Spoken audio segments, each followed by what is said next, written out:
আসসালামু আলাইকুম ওয়া রাহমাতুল্লাহি ওয়া বারাকাতুহু। সম্মানিত দর্শক মণ্ডলী, আশা করি সকলে ভালো আছেন। অনেকে জানতে চেয়েছেন যে হুজুর, পবিত্র মাহে রমজান মাসে তারাবির নামাজ আদায় করা হয়, এই তারাবির নামাজ পড়ার সঠিক নিয়মটি কি? জি, তারাবির নামাজ সুন্নতে মুআক্কাদা নামাজ। এই তারাবির নামাজ দুই রাকাত করে আপনি নিয়ত করবেন। 2 রাকাত সুন্নত নামাজ কিবলামুখী হয়ে আদায় করছে, আল্লাহু আকবার। এভাবে 20 রাকাত আপনি তারাবির নামাজ আদায় করবেন। সূরা ফাতিহার পরে যে কোনো সূরা মিলাবেন।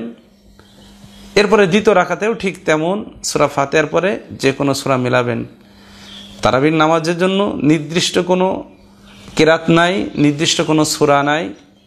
অন্যান্য সুন্নত নামাজ যেভাবে আদায় করেন ঠিক তারাবির নামাজও সুন্নাত সেভাবেই আপনি আদায় করবেন 20 রাকাত।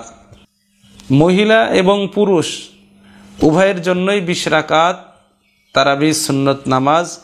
বাকি পুরুষের নামাজের হাত বাঁধা, হাত উঠানো এক নিয়ম, মহিলাদের আর এক নিয়ম।